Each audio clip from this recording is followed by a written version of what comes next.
आप सभी का दिन शुभ और मंगलमय हो। इससे पहले की कथा सुनने के लिए आप सबका बहुत बहुत धन्यवाद। आज सुनिए फाल्गुन मास महात्म में आगे का वृतांत। श्री सूत जी कहते हैं, पूर्व काल में चंद्रवंशी राजा पुण्य निधि मथुरा नामक पुरी का पालन किया करते थे। किसी समय राजा पुण्य निधि मथुरा में अपने पुत्र का राज्याभिषेक अतहर की रानियों के तसु होकर रा के नामक तीर्थ में गए। उनके साथ उनकी चतुरंगी सेना भी थी। वह धनुष कोटि में संकल्प पूर्वक स्नान कर उन राजा ने वहां के अन्य तीर्थों में भी स्नान किया और भक्ति पूर्वक भगवान रामेश्वर की सेवा की। इस प्रकार उन्होंने बहुत समय तक उसी तीर्थ से सुखपूर्वक निवास किया।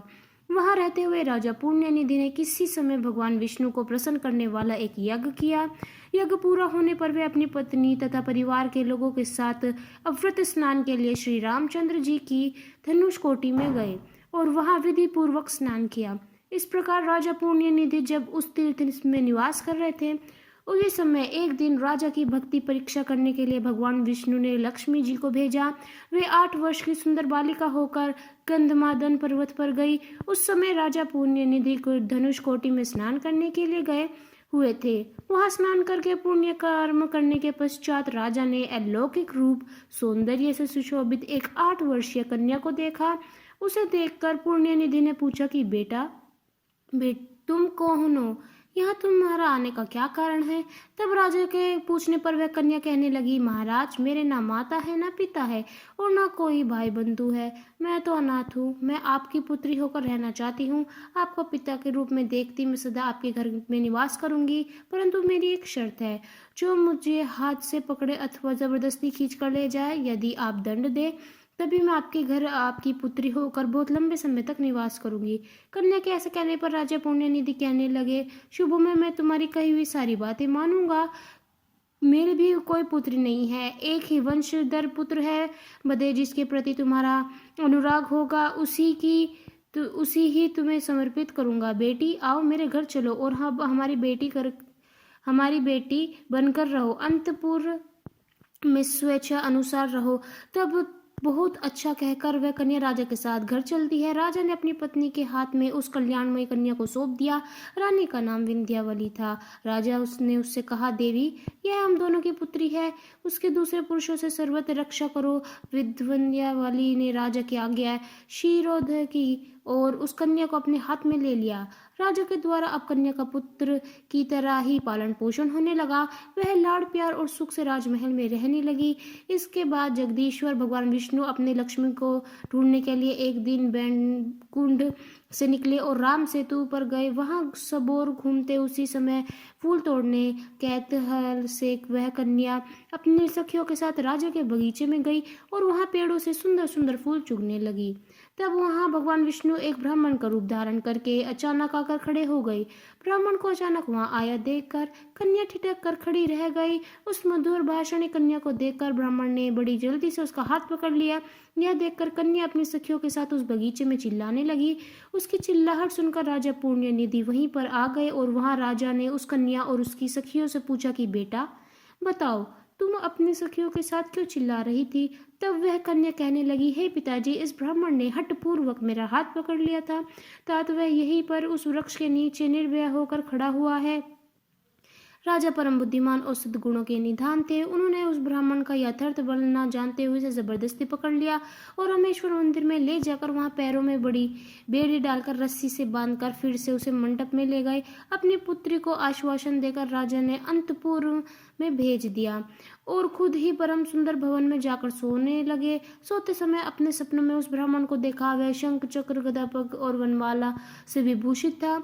उसके वृक्ष स्थल पर कौस्तुभ मणि का आभूषण शोभा पा रहा था।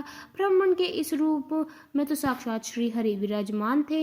उन्होंने अपने श्री अंगों में पीताम्बर धारण किया था।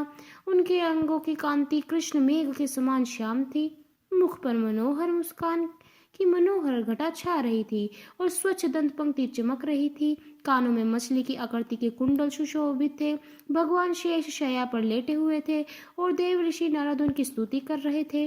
वहीं अपनी कन्या को भी देख, जो विकसित कमल के आसन पर विराजमान थी। वह कन्या और कोई नहीं, बालिका साक्षात लक्ष्मी ही जी थी। उन्होंने अपने हाथ में कमल का पुष्प धारण किया हुआ था और उनके मस्तक पर काले काले घुंघराले बाल बड़े शोभा पा रहे थे। इस प्रकार राजा ने रात अपनी कन्या को महालक्ष्मी जी के रूप में देखा। यह देखकर राजा अचानक उठ बैठे और अपनी कन्या के घर में गए। वहां उन्होंने कन्या को उसी रूप में देखा जैसे कि स्वप्न में उनका दर्शन हुआ था।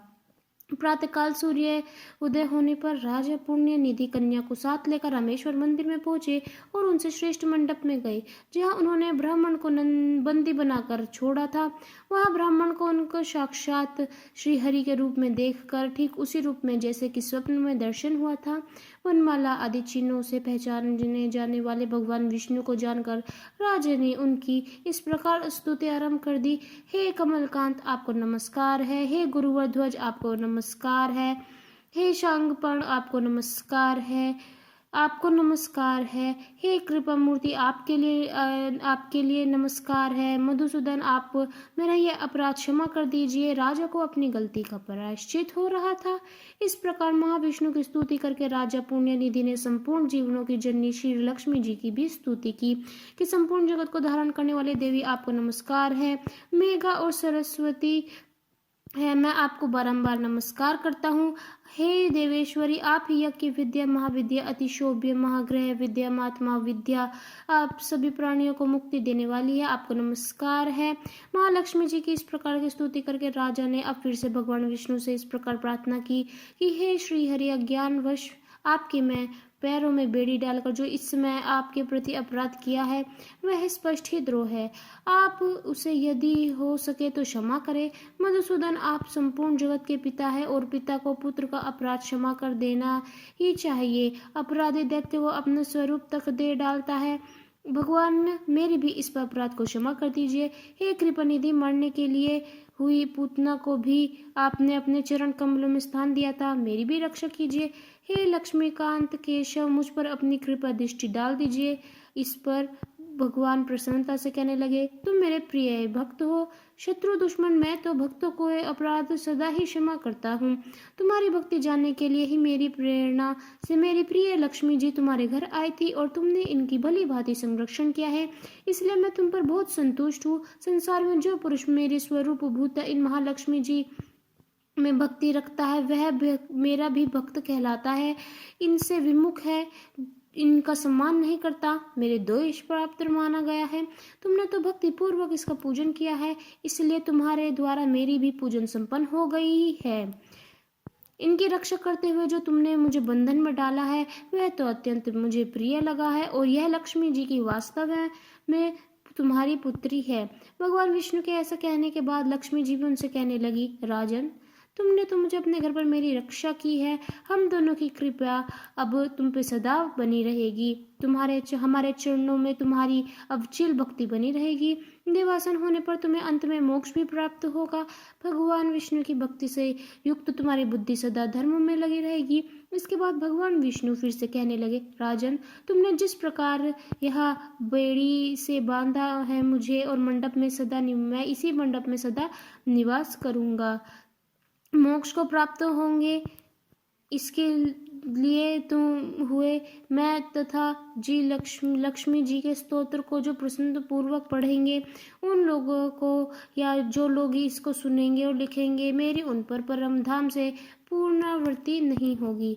जो राज्य पुण्य निधि से ऐसा कहकर भगवान सदा पूर्वर्ण रूप में वहां निवास करने लगे हैं। राजा ने सेतु माधव अपनी रूपी भगवान विष्णु को प्रणाम करके भक्ति भाव से उन्हीं पूजा की।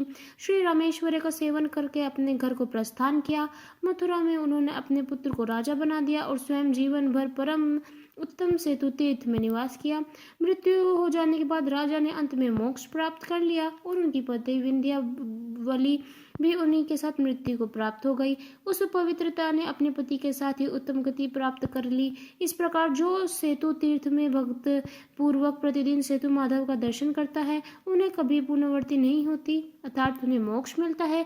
जो सेतु तीर्थ की रेणुका लेकर गंगा जी में डालता है वह मृत्यु के बाद भी भगवान को प्राप्त हो जाता है।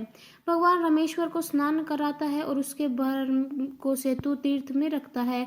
जो व्यक्ति यह करता है वह निश्चय ही उस पर ब्रह्म को प्राप्त हो जाता है। ब्राह्मणों, इस प्रकार तुम भगवान सेतु माधव की मरने का वर्णन करते हुए श्री ऋषि मुनि ऐसा कहकर श्री सूत जी महाराज कुछ क्षणों के लिए मौन हो गए।